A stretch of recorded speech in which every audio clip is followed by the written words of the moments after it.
Hello everyone, and welcome back to another video on this channel. I hope you're all doing well and are ready to join me on another exciting journey, this time across the United States. While we are all familiar with popular tourist destinations like Hollywood and Miami, today we'll be exploring some of the less renowned cities in the US that still have their unique charm and stories to tell. So come with me to see top 10 worst-looking cities in America. Let's get started.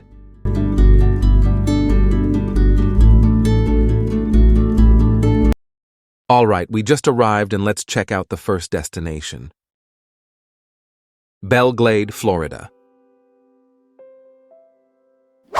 80 miles northwest of Miami, Florida, we can find Belle, Glade, a city where you felt like in Haiti or other Caribbean countries. Belle Glade is a small city located in Palm Beach County, Florida. Known as part of the Florida Heartland, it sits on the southeastern shore of Lake Okeechobee. Before European settlement, the Belle Glade area was inhabited by Native American tribes, primarily the Calusa, and later the Seminoles. These tribes utilized the region's natural resources for hunting, fishing, and gathering. Later on, the first European settlers arrived in the late 19th century, drawn by the fertile soil around Lake Okeechobee. Early attempts at agriculture were hampered by the swampy conditions and periodic flooding, so Belle Glade quickly became a major center for sugarcane and vegetable farming. But why Belle Glade fell down so bad? A series of hurricanes blew the town apart in the 1920s before the local levee was built. Agriculture was always the main focus in Belle Glade, so as modern harvesting equipment became the norm, many jobs that were done manually were lost. Then you started to have an influx of poverty and other issues. Unfortunately, in my opinion, Belle Glade is probably the worst-looking city in our list. It don't even look like you are in the US, like I said earlier. So with that being said, let's jump into another spot on our list. Gary, Indiana. Gary, Indiana is a city with a rich history, deeply intertwined with the rise and fall of the American steel industry. Gary was founded in 1906 by the United States Steel Corporation as a company town for its new steel mill, the Gary Works. The city was named after Elbert Henry Gary, the founding chairman of the United States Steel Corporation. The establishment of Gary Works made the city a major center for steel production, attracting workers from across the country and around the world. During the early and mid-20th century, Gary experienced rapid population growth. By 1960, the population had peaked at over 178,000 residents. So Gary was a great working city back in the day, but if we compare it to how it looks today, it's a catastrophic difference. What happened? Beginning in the late 1960s, the American steel industry faced increasing competition from foreign producers, leading to a decline in demand for domestic steel. This had a profound impact on Gary, as layoffs and plant closures became common.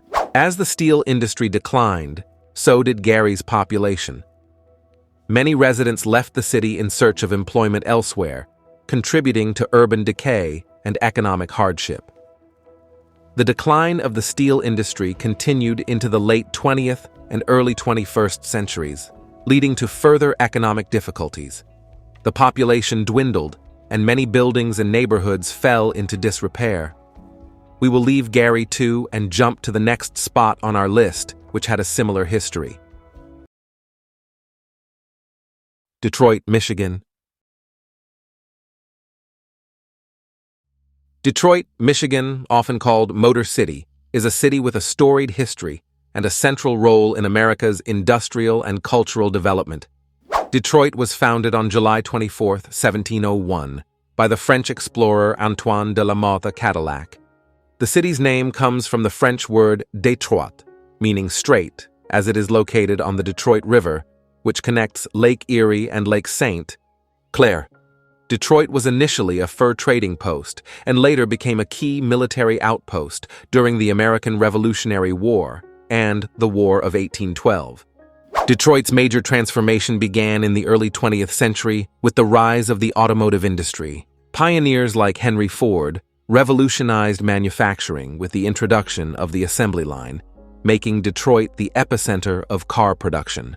The city became home to the big three automakers: Ford, General Motors, and Chrysler. This boom attracted a large workforce, including many immigrants and African Americans from the South during the Great Migration. During its peak in the mid-20th century, Detroit was a thriving metropolis with a robust economy, strong middle class, and vibrant cultural scene. Not like the slum that it is today, but how a promising working city became what it is today. During the latter portion of the 20th century, the American automotive industry experienced a downturn as a result of heightened competition from overseas, resulting in the closure of factories and loss of jobs. Many residents moved to the suburbs, contributing to a significant population decline within the city.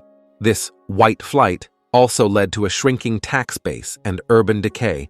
Detroit experienced significant racial tensions, culminating in the 1967 Detroit riot, one of the most destructive riots in U.S. history. The city struggled with racial segregation and economic disparities.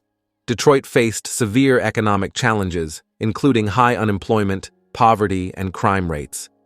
In 2013, Detroit became the largest U.S. city to file for bankruptcy, reflecting its deep financial troubles. Like people moved from here to the suburbs, we are moving to the next city on our list. So let's see what U.S. cities we should avoid. Birmingham, Alabama. Birmingham is a city in the north-central region of Alabama. Birmingham is the county seat of Jefferson County, Alabama's most populous county.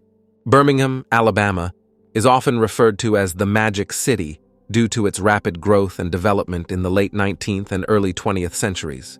But this city also had a rapid downfall, unfortunately. Birmingham has a higher poverty rate compared to the national average, with many residents facing economic hardships.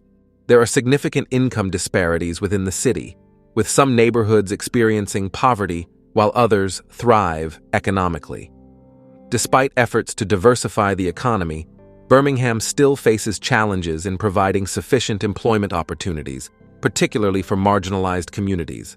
Less jobs, more poverty, resulting in a worse-looking city. So let's jump to the next spot. Memphis, Tennessee. Memphis, Tennessee, often referred to as the home of the blues and the birthplace of rock and roll, is a city rich in cultural heritage, music history, and economic significance. Memphis faces challenges related to poverty, unemployment, and economic inequality, particularly in underserved communities. Memphis grapples with issues of crime and public safety, though efforts are underway to address these challenges through community policing and crime prevention initiatives. Memphis looks very bad in my opinion and has one of the worst-looking ghettos in the United States. But it's nothing compared to the next cities on our list, so stay with us to see more of the worst-looking cities in America. St. Louis, Missouri.